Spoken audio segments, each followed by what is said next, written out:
Okay, this week's Total Divas pretty much focused on 3 primary storylines. So last time, John found out about Nikki's syringes, didn't say anything. So this one, yeah, I'm taking hormones to freeze my eggs. And he's like, okay. And that John Cena, like, I'm not going to sell any emotion for this. You can tell that he's pissed, tell that he's upset. They have a conversation later where it's like, listen, if you want to have kids and I don't want to have kids, does that mean you don't want to be with me? That sort of thing. And it's weird seeing John in these moments because he actually comes off a lot nicer. So Nick decides to go off it, and Brie is kind of like, I think you're stupid, you should do this. And Nikki's like, I think you're probably right. So that actually comes full circle, and she's like, I'm going to go through with it, but I'll need someone to take care of me. And John's like, alright, I'll be your chauffeur for the day, and then I'll toss on the maid uniform. And it's just Keanu Reeves face the whole time.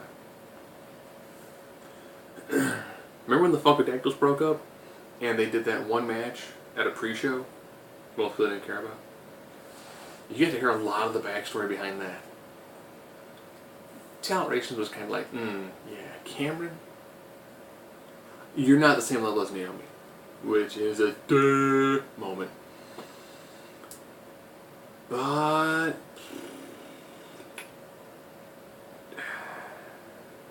he's right. So she then decides she wants to go back to NXT. I'm like, if you do that, it might not work out at all. Maybe we can do something here. That led to their schism. Ironically, Naomi was kind of like, man, if I thought of us as a team.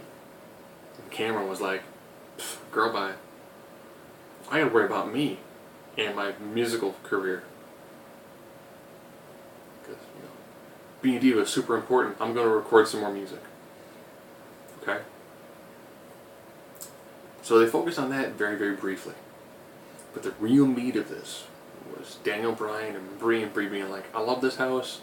Let's pretty much gut the whole thing and do everything we want to do to it. Like, what's the things you really want? And Brian's like, solar panels in the gym. And I was like, yeah, I want to like bro fist him like through the screen. Because, we've got like rain barrels and all that, and like 3 different compost bins, and we've got a garden, and I wish my freaking blueberries would have grown well this year. So I try to be very eco-conservative, with that as well. And I've talked about doing photovoltaic cells on our roof, and she's like, but they don't look nice. But they can save us energy. I want my daughter to have a world she can live in where there's things, and it's nice, and it's pretty, and it's clean. And so they had beef about that, and then I was like, how come you're not panicking? Yeah, I got like emergency neck surgery. So I dealt with like that time.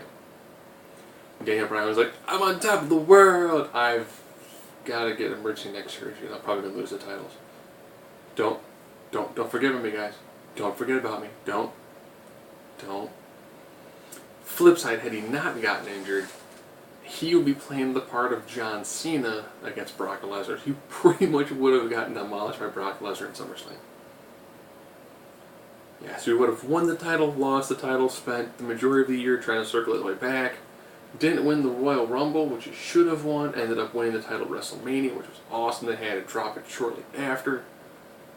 So it would have been, he would have won the title, lost the title, spent the majority of the year, had not actually won the Royal Rumble, go through main event WrestleMania, win the title, have a couple of months, being champion, get demolished by Brock Lesnar, get demolished in Night of Champions, and then be buried. Woo! Daniel Bryan would have been Ziggler. And that was pretty much this week's Total Divas.